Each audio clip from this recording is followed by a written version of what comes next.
quoted Bill Gates as stating this: advances in medical technology could cut vaccine production times to 6 months. Wow, that's a relief, Bill. I feel so much better just knowing that. But are we allowed to investigate the facts that power structure controlled corporate media are hiding from us? Are we allowed to share what we find from our investigations? Short answer, no. From www.dhs, that's Department of Homeland Security.gov, from their website, this summary of terrorism threat to the U.S. homeland. And here's an excerpt from the report under this heading. The United States remains in a heightened threat environment fueled by several factors, including an online environment filled with false or misleading narratives and conspiracy theories, they say, and other forms of mis, dis, and malinformation, which they put in the acronym MDM, introduced and or amplified by foreign and domestic threat actors. This Homeland Security report continues.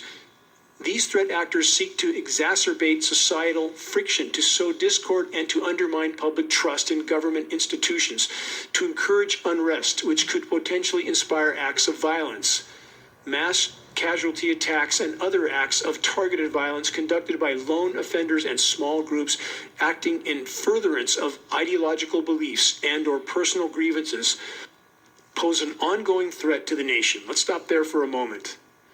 Consider what this is saying, that anyone who disagrees, perhaps because of honest, objective investigation, disagrees with the official governmental narrative, may now be considered a terrorist. And when this Department of Homeland Security report describes mis, dis, and malinformation, and of course, conspiracy theories, they're referring again to anything that doesn't conform with the official narratives and the official protocols. This report continues. While the conditions underlying the heightened threat landscape have not significantly changed over the last year, the convergence of the following factors has increased the volatility, unpredictability, and complexity of the threat environment. 1. The proliferation of false or misleading narratives which sow discord or undermine public trust in U.S. government institutions. 2. Continued calls for violence directed at U.S. critical infrastructure, soft targets, and mass gatherings, faith-based institutions such as churches, synagogues, and mosques, institutions of higher education, racial and religious minorities, governmental facilities, and personnel, including law enforcement and the military, the media, and perceived ideological opponents. And 3, calls for foreign terrorist organizations for attacks on the United States based on recent events. How in the world can they tie all this together? And is it in any way rational or reasonable for them to do so? No, it isn't, but it suits their purposes very well to connect those who disagree with official government narratives with the sort of violent offenders that they then name later, and then connecting all of them as if it's all one and the same, which it obviously is not. The train is completely off the rails. For those that don't yet get it, please pull your head from the sand and take a good long look around, because you don't have long to do so before impact. How many still naively buy the lie that the criminal cartels who control governments actually care about them, or the environment, or life on Earth for that matter? For those that remain completely committed to the Matrix, facts that dispute their ideology and programming, no matter how credible and indisputable the facts may be, are psychologically screened out, ignored, and or denied. Further, any who dare to present unwanted and thus unaccepted information to the Matrix supporting minions are all too often then categorized as radicals. Why? Because those who question have the courage to do so, and those who blindly accept and then tenaciously cling to whatever they're told by the powers that be lack such courage. A message to many, though not all, of our brothers and sisters in law enforcement and militaries. How many among your ranks continue to play the part of enforcers for completely corrupt and criminally insane power structures? How many? About the Russia-Ukraine scenario, some foundational factors to keep in mind. What is unfolding is far more complex and with a far deeper and longer history than any mainstream media or official source will ever disclose. There are many layers. And never forget this: no matter what the open conflict may be, behind the scenes, all major powers are colluding and cooperating on core issues. CV-19 and the climate intervention operations are two primary pieces to the puzzle. It cannot be otherwise. All mainstream media sources, including Russian, Chinese, and certainly U.S. corporate media, are each pumping out their own versions of propaganda. Polarizing populations serves the controllers. It always has. Another point to remember: Russia has by far the largest overall reserves of remaining natural resources on the planet, a fact that is greatly coveted by other power centers. And about the nations that were looted, plundered, and pillaged for their resources under the false flag of getting even for the events of 9/11, which the plundered nations had nothing to do with, how many lies were we fed on that front? Another statement from Mark Twain. Quote, "The statesman will invent cheap lies, putting the blame upon the nation that is attacked, and every man will be glad of those conscience-soothing falsities, and will diligently study them, and refuse to examine any refutations of them, and thus he will by and by convince himself that the war is just, and will thank God for the better sleep he enjoys after this process of grotesque self-deception." Mr. Twain saw through a very clear lens, and nothing has changed. For the record, how many military bases does the U.S. have around the world, in everyone else's backyard, or on their border? About 800. How many countries has the U.S. military invaded, occupied, and or destabilized? Nearly 100 in as many years. Why? Was it to protect freedom and democracy? Or was it about the pursuit of resources for the empire? What do you think? Historical data paints a very clear picture for any that honestly examine the facts. And while pondering the former question, consider and remember, America is only 5% of the world population, but consumes 25% of the world's resources. Does any rational person actually believe that countries who are literally starving to death give us their resources because they love us so much? Really? Another question: should America take the log out of our own eye before we point the finger at anyone else? You decide. For the record, as I've stated in many previous broadcasts, my heart bleeds for the killed and injured U.S. military personnel. But if pity prevents us from honestly facing the facts, i.e., the past and present crimes of empire, we've made a grave mistake, which then dooms us all to constantly repeating the cycle, which is exactly what has occurred. What about the disaster capitalists? This headline from last week, from multiple sources: natural gas shipments from the U.S. eases Europe's energy crunch. So, it would seem that the Russian-Ukraine situation is, in fact, providing opportunities for the disaster capitalists. No surprise. This is always the case in scenarios of upheaval and conflict. The vultures circling the carnage. Next, this breaking report, same theme. Ukraine conflict could push grain prices higher worldwide. But is there more to the story? Absolutely. One must look past the headline to the wider horizon. As already mentioned in this broadcast, crops are collapsing around the world. Climate intervention operations are playing a core part in the equation.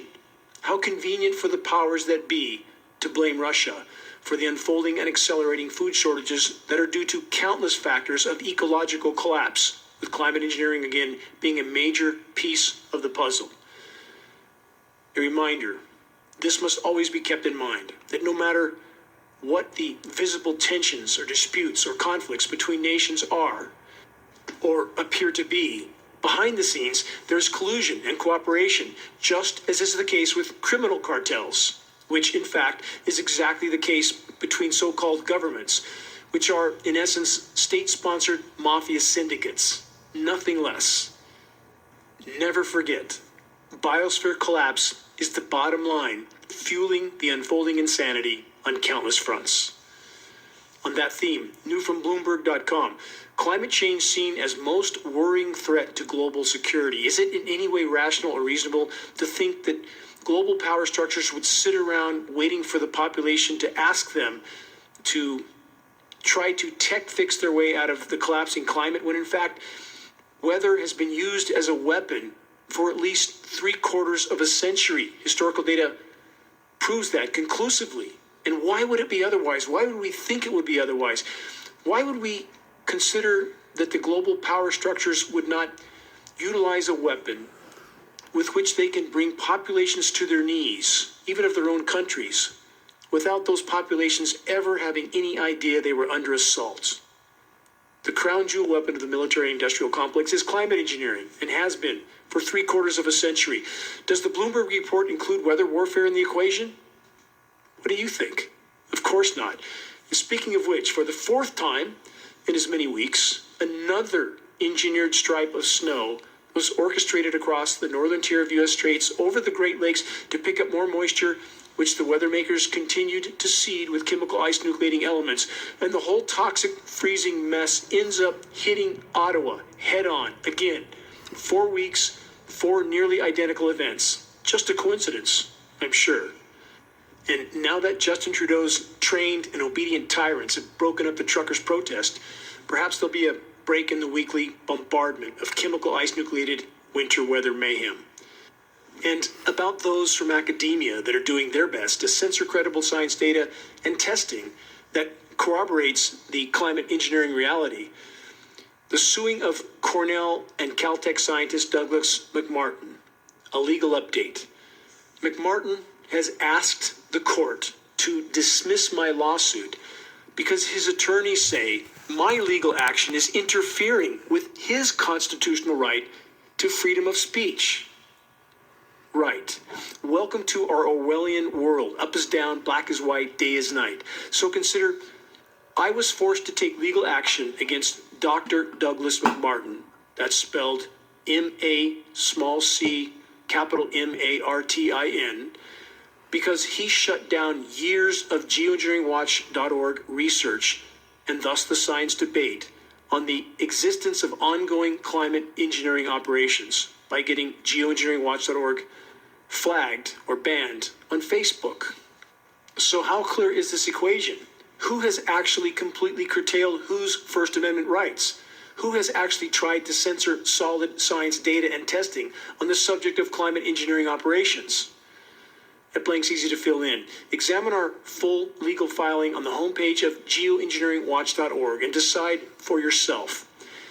And for the record, our battle to expose the science censorship and tyranny and those who carry it out, in this case Dr. Douglas McMartin of Cornell University in New York, is just getting started. Stay tuned. And again, for those that have not examined the full post of our legal effort, it can be found on the homepage of geoengineeringwatch.org. Continuing with the self-extermination behavior of many in the ranks of the human race, this new report from many sources, humanity is subsidizing our own extinction. World spends $1.8 trillion a year on subsidies that harm environment, study finds. The report states, research prompts warnings that humanity is, quote, financing its own extinction through subsidies damaging to the climate and wildlife. They continue, the world is spending at least $1.8 trillion every year on subsidies driving the annihilation of wildlife and a rise in global heating, according to a new study, prompting warnings that humanity is financing its own extinction. Yes, extinction, not just for our species, but for planetary omnicide overall. And where have I heard that before? Exactly what geoengineeringwatch.org has been sounding the alarm about for a decade and a half.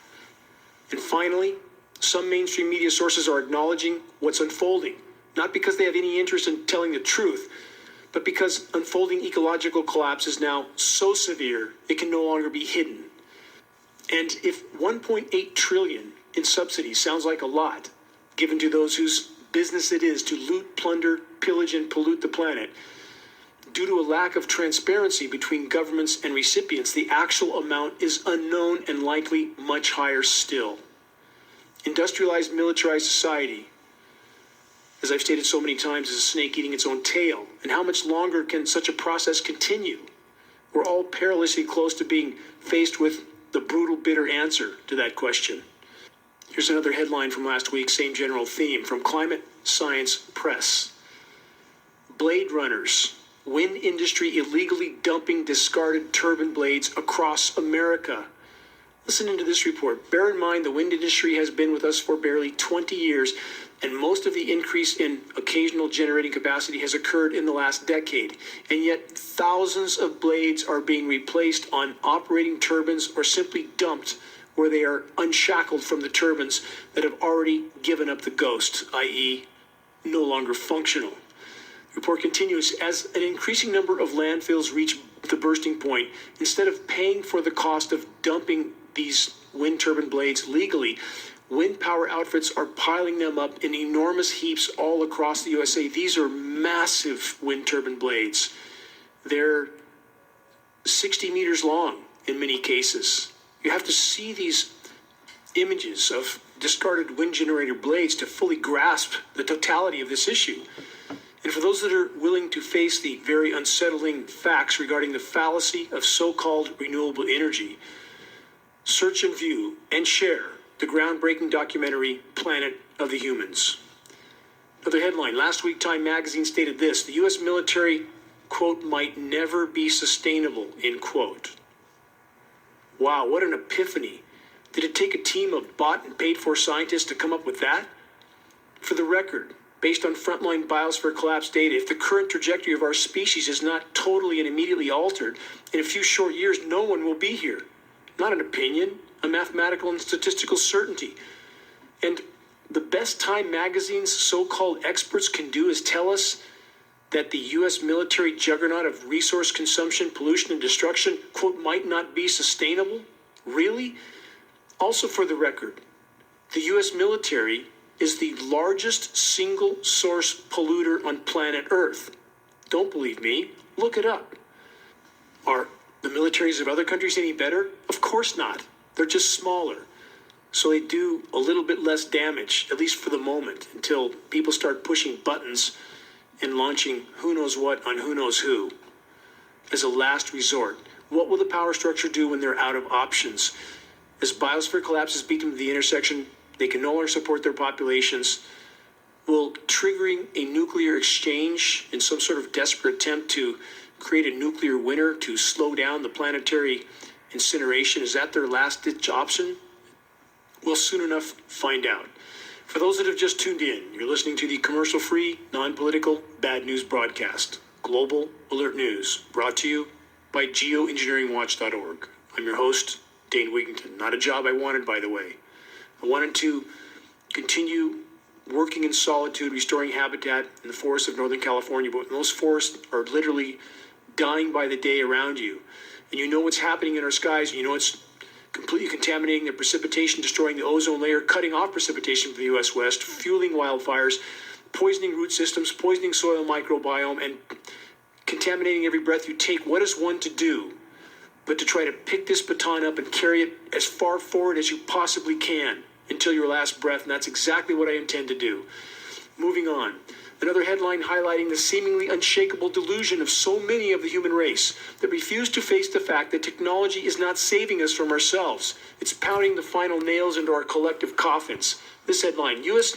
details $5 billion plan for electric vehicle charging network. What a great idea. Let's charge the so-called green electric vehicles with electricity created in a coal power plant. The report states the promise of a nationwide network of charging stations to serve drivers of electric vehicles received a major boost, with two federal agencies announcing nearly $5 billion that has been earmarked to support such infrastructure. They go on to say this: the U.S. Department of Energy and Transportation said the money will be made available under the new National Electric Vehicle Infrastructure Formula Program. The report continues with this: the Senior Vice President of Political Affairs at the Environmental Defense Fund, the same Environmental Defense Fund that refuses to talk about climate engineering because they don't want to lose their 501c3. The Environmental Hypocrisy Fund was a more correct name for this group. But the head of political affairs at the EDF stated this, quote, building out a national network of charging stations will mean less pollution, more jobs, and cleaner cars. He then states it will also allow more Americans to skip paying at the pump by making electric vehicles a practical choice for more working families. Where do they think they're getting the electricity for these EVs? And how much environmental destruction is the installation of all these stations going to cause? It's all a total farce. The president has stated he wants 50% of all new vehicles sold to be electric or plug-in hybrid models by 2030. Good luck. Good luck, Joe. On the current trajectory, few, if any of us, will be here by 2030. And again, I don't care who rolls their eyes and walks away at such a statement. That's a mathematical, statistical trajectory. We face an equation that is unimaginably non-linear. And as Einstein stated, the greatest handicap of populations is the failure to understand what a non-linear equation is. That must change, or we have no chance for even near-term survival. So as Biden stated, he wants to have 500,000 new EV charging stations by the end of the decade. Let's stop and consider that. What a great plan, Joe. That'll fix everything, and we can all live happily ever after.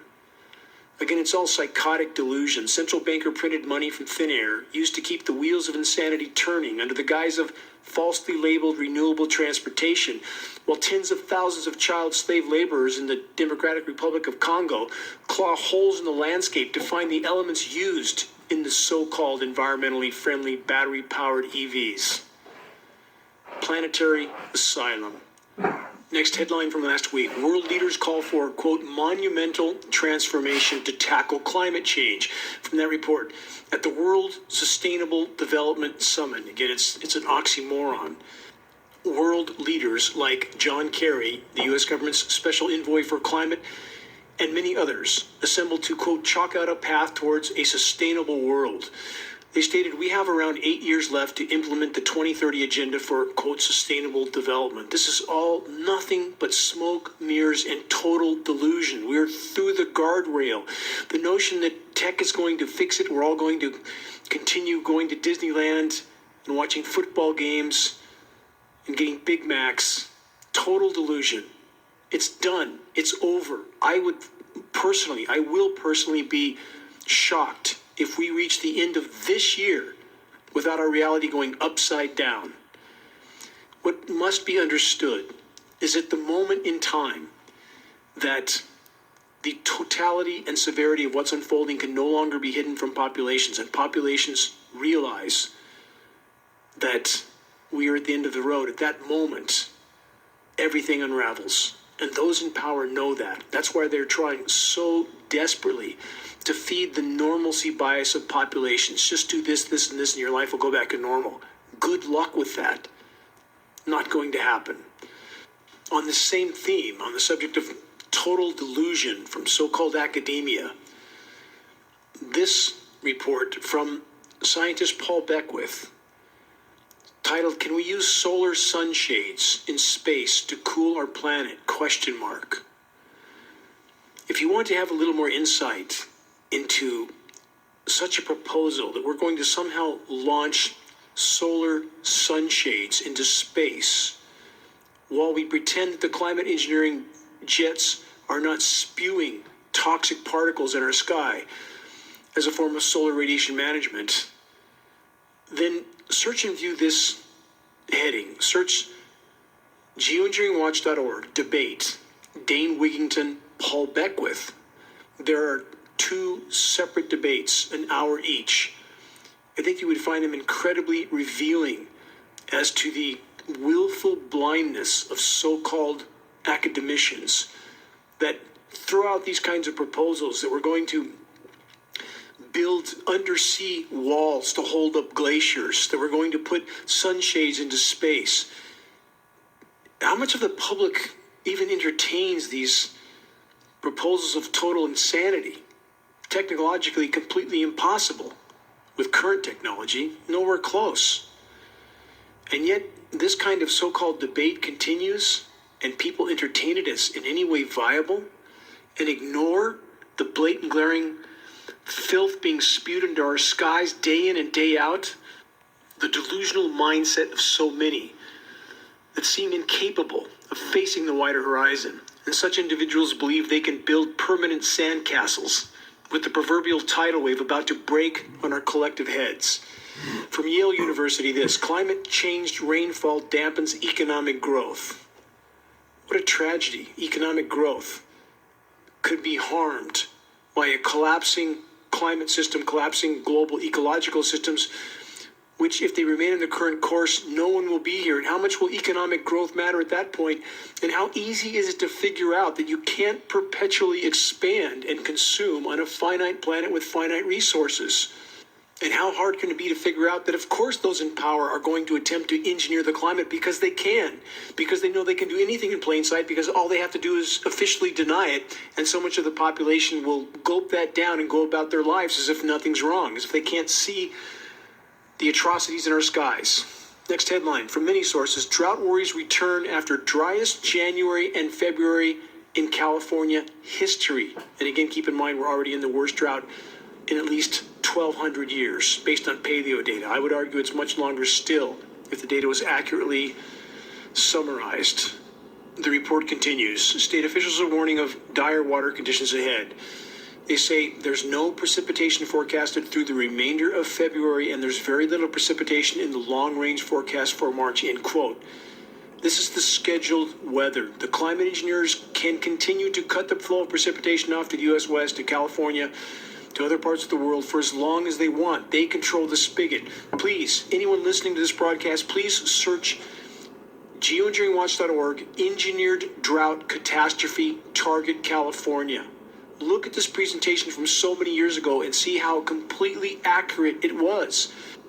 Because it wasn't speculation. It was based on data. It was based on trajectories.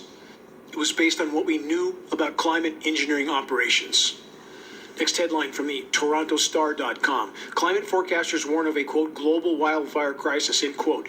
The report states a landmark United Nations report has concluded that the risk of devastating wildfires around the world will surge in coming decades as climate change further intensifies what the report described as, quote, a global wildfire crisis. They continue.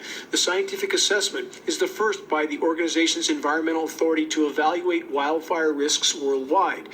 They then say the images from those fires, cities glowing under orange skies, smoke billowing around tourist havens and heritage sites, woodland animals badly injured and killed, have become grim icons of this era of unsettled relations between humankind and nature. Final excerpt from this report: the heating of the planet is turning landscapes into, quote, tinderboxes. That's a statement from the report, which was published by the UN Environment Program. To be clear, it cannot rain less overall on a warming planet unless there's a factor we are not being told about that is curtailing that rain. And that factor is climate engineering. And the fact that climate engineering would cause this kind of devastating drought is not disputed by anyone in the science community. What they deny is that it's ongoing already. They admit that if they did it, as if we can't see it in the skies day in and day out, that it would cause this type of drought, but then they deny that it's ongoing, even though anyone that's not clinically blind can see the climate engineering atrocities in our skies. In regard to their describing the coming wildfires in the decades moving forward, a ridiculous notion, again, on the mathematical, statistical trajectory. We won't be here in the coming decades. We won't be here at the end of this decade. And that conclusion is not even taking into account the likelihood at some point of a global nuclear weapon exchange and the inevitability of the meltdown of 440 nuclear power plants around the globe as society collapses and there's no one there to cool those plants.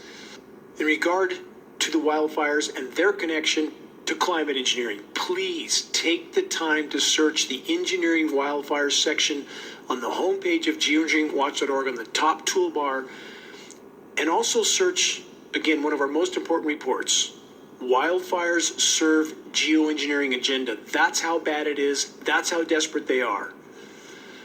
Next report from the New York Times from last week. Listen carefully. Sea ice around Antarctica reaches a record low.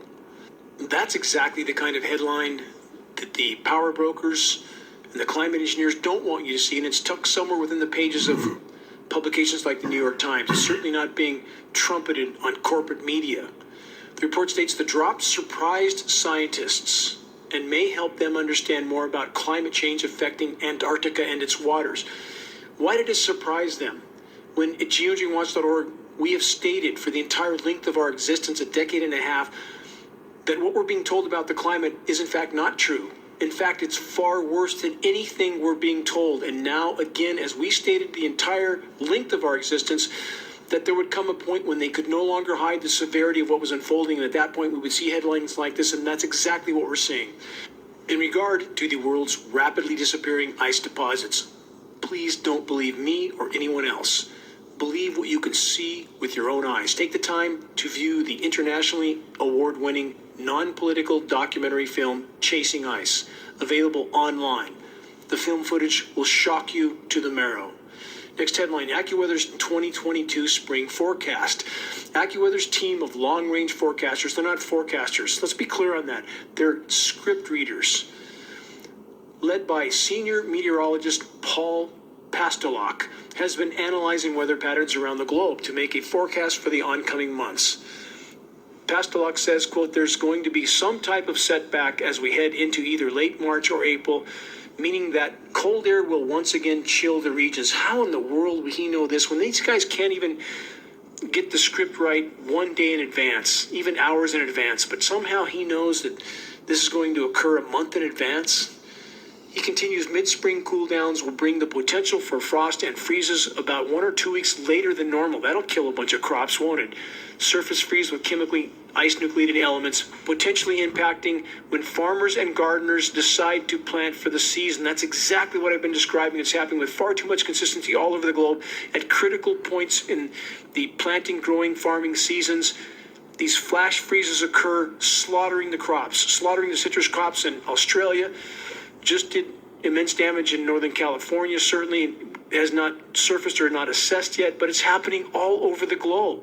Drought or frosts or fires, but all of it connected to climate engineering. That is not to say we wouldn't have any problem without climate engineering. I've never said or even insinuated that. We've laid waste to the planet in the geologic blink of an eye. There are repercussions for that. But the bottom line is the entire planetary climate system has been totally derailed by climate engineering operations. It's an out-of-control train at this point. AccuWeather's senior meteorologist, Paul Pastelok, again their senior script reader, continues with this. The extended spells of chilly air will not come alone. The return of colder air will open the door for snowstorms to deliver plowable snow over the Northeast. So how does Pastelok know that even more snowstorms with moisture originating from the record-warm Gulf of Mexico, theatrically named, on schedule every week, he knows this will continue because he's reading a script passed down ultimately from Raytheon and Lockheed Martin, who do the weather modeling for the nation's weathermen. They pass the script to the weathermen because Lockheed Martin and Raytheon are neck deep in climate engineering operations, so we have the foxes running the hen house from the top down. Pastelok added that there could even be a snowstorm or two during April, again as if you would have any idea, without climate engineering being the core factor in this equation and without him reading the script he is given by those who are actually orchestrating the weather. That is exactly